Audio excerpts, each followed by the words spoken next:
gen itu bisa membaca semua sampai secara psikologis loh Mas.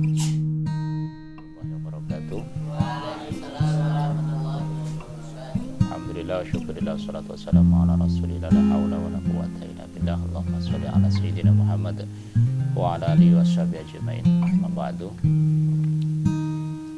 Alhamdulillah, pagi hari kita masih diberikan banyak kenikmatan, bisa berkumpul, masih sehat walafiat jasmani rohani. Mudah-mudahan kita mendoakan saudara-saudara kita yang terkena musibah pandemi, ya, ada dampaknya, satu kesehatan, banyak yang terpapar sakit, orang-orang yang mencintai kita, orang-orang yang mensupport kita, para asatid kita, guru-guru kita, mudah-mudahan semuanya sehat walafiat, Allahumma amin.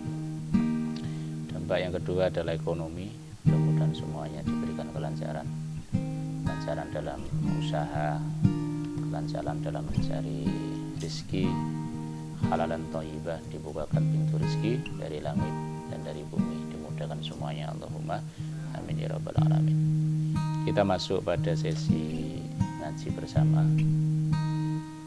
Ada cerita kisah yang cukup bagus. Kalau dikasih judul adalah tafakkur. Apa tafakkur itu? Apa tafakkur itu? Mikiro, ya. Mikiro. Jadi bahasa Jawa ini mikiro, duwe utek kuwi digawe mikir. Kayak olahraga otak itu ya pokoknya mikir, apapun itu dipikir supaya tidak kepikiran. Kalau kita biasa mikir, ya, ada fenomena, ada kejadian, ada apapun, bahkan nanti ada masalah, kita biasa untuk mikir, maka itu jadi olahraga harian yang menarik, yang baik, sehingga nanti akan ketemu solusi-solusi. Baik, cerita suatu saat seorang laki-laki ini menghadap kepada Umar radhiyallahu anhu, kemudian berkata laki-laki ini, "Wahai Umar, aku heran, takjub luar biasa dalam sebuah permainan catur, diulang sampai 1 juta kali, itu tidak akan pada hasil yang sama persis." Pernah main catur? Pernah ya? Berapa kali pun permainan catur itu, sampai berjuta kali pun, kalau misalnya kita rekam gitu ya, itu tidak akan sama persis langkah-langkahnya. Ya, langkah permainan pertama dia disekak pada saat posisi seperti itu, permainan kedua nanti beda lagi, terus beda. Semua langkah itu akan berbeda. Luar biasa. Jadi sang pemuda ini takjub sekali dengan permainan catur. Kok bisa ya? Saya bermain berkali-kali, kok hasilnya tidak sama, perilakunya juga tidak sama. Jawaban Umar luar biasa. Ada yang lebih hebat daripada permainan catur. Lihat itu. Ukuran wajah orang itu hanya berapa? Kalau diukur sapiro Mas? Wajahmu coba. Oh. Sakilan lah ya. Ya enak sih, kadang-kadang wajah lonjong banget sampai sak. Tapi rata-rata kan ya hanya segini. Jadi Umar menjelaskan dengan detail. Coba perhatikan alisnya, perhatikan matanya, perhatikan pipinya, hidungnya, mulutnya. Sama enggak semua letaknya? Sama, letaknya itu sama. Mata bentuknya seperti itu, alis ya seperti itu, sama persis. Tapi ternyata sekarang ada teknologi pun, sekarang dilacak yang super canggih pun, tidak didapati satupun orang dengan wajah yang sama persis 100% walaupun dia itu kembar. Begitu luar biasa dan hebatnya Allah menciptakan manusia ini yang namanya wajah. Jadi kalau permainan catur tidak ada apa-apanya. sampai kembar ya, Mas Hasan sama Suda itu wajahnya misalnya difoto gitu, kemudian didetailkan pakai komputer seperti apa, itu pasti berbeda, pasti berbeda. Sama plek mungkin nanti beda di susunan giginya. Beda lagi kalau nanti dihitung dengan brengosi jumlah piro ya, sisi-sisi jenggote ya, tumbuhnya, belum pori-pori kulitnya dan yang lain sebagainya. Jadi kita harus mentafakuri itu.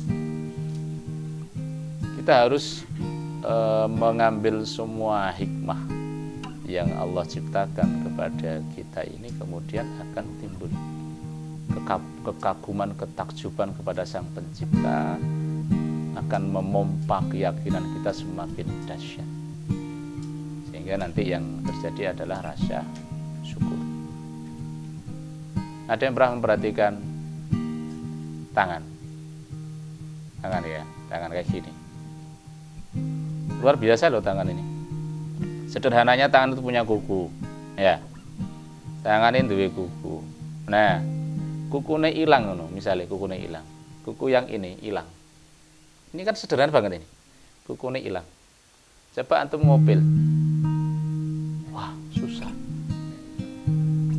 Kita ngukur aja lemah banget ini, padahal dikasih hanya kuku aja, kukunya hilang mas, kita nggaruk gini sudah beda lagi rasanya. Jadi Masya Allah, belum lagi di jari ini ada tanda, mana itu? Dalam surat Al-Qiyamah ayat 3-4, apakah manusia mengira bahwa kami tidak akan mengumpulkan kembali tulang belulangnya? Bukan demikian, sebenarnya kami kuasa menyusun kembali jari jemarinya dengan sempurna. Ada apa dengan jari? Ini loh mas, ditemukan. Ini itu ditemukan tidak ada satupun manusia yang jarinya itu sama di sininya. Nah, sampai ada beberapa metode pembelajaran khusus ya untuk itu, baik di dunia pendidikan ya, ada beberapa macam sidik jari ya untuk menganalisa ini gitu ya. Kemudian apalagi dipakai oleh siapa? Kepolisian sebagai barang bukti dan yang lain sebagainya. Karena jaminannya nggak sama. Sekarang semua pakai jari itu. Kalau kita mau SIM, ya. Bahkan kita waktu ijazah itu cap 3 jari, itu dipalsu nggak bisa itu. Mewakili kancane gitu nggak bisa. Dan luar biasanya itu sekian miliar manusia itu nggak ada satupun yang sama. Ruwet sekali itu. Ya ruwet sekali. Terus mata juga sama. Mata itu ternyata juga dipakai untuk banyak hal ya, mata itu. Jadi ketika kita ke bandara, suatu saat kalau ada yang ke bandara ya, jangan ke bandara hanya lihat pesawat naik itu loh, apa-apa. Naik kemana? Ya nang ndi, nang Mekah apa nang Madinah. Allahumma amin. Itu pakainya itu mas, mata itu langsung. Makanya saya ingin semua santri punya cita-cita, jangan cita-cita aja nggak ada. Ke Mekah itu harus punya cita-cita. Ya, Allah yang akan mengabulkan, tapi ya tentunya ya. Nah kalau di bandara itu semua pakai itu, pakai mata itu dipakai untuk teknologi data. Dari mata itu semuanya bisa akan terlihat. Jadi luar biasanya kalau kita mentafakuri semuanya, ya semua ciptaan Allah Subhanahu wa Ta'ala pada diri kita sendiri aja sudah begitu banyaknya. Ada yang lebih rumit lagi, apa namanya? Gen. Tahu gen? Gen itu tidak ada satupun yang sama. Ya genetik ya.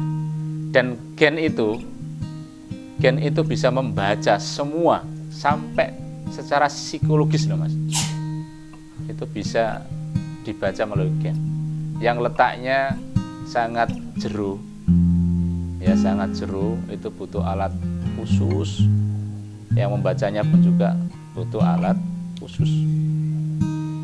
Jadi semua yang ada pada diri kita ini memang kalau kita nggak mentafakuri, maka ya kita akan menjadi orang yang moro-moro, ujuk-ujuk, instan, dan kita nggak gagas. Hanya kemudian tiap hari-hari kita itu hanya akan dilalui dengan apa? Tidur, terus makan, ngising, ya. Terus kemudian ada lagi kan kebutuhan biologis tersalurkan bagi yang sudah punya pasangan, ya. Hanya itu saja, tanpa kita memikirkan, mentafakuri apa yang Allah ciptakan pada diri kita, ya kita akan jauh dari rahmatnya, karena tidak pernah ada rasa syukur. Jadi kita nggak pernah gagas, nggak pernah mikir kita itu ada itu seperti apa, tidak pernah. Jauh dari rasa syukur yang akhirnya nanti jatuh kepada lalai sampai kemudian mati. Nah, ini yang kita tidak mau. Hidup itu jangan sampai kita nggak bertafakur kemudian akhirnya lalai, dipenuhi dengan nafsu, terus nafsu makan, nafsu tidur, nafsu biologis, ya. Nafsu biologis ada nggak? Ada. Itu hadir, diberikan itu, maka jangan disalah gunakan, ya.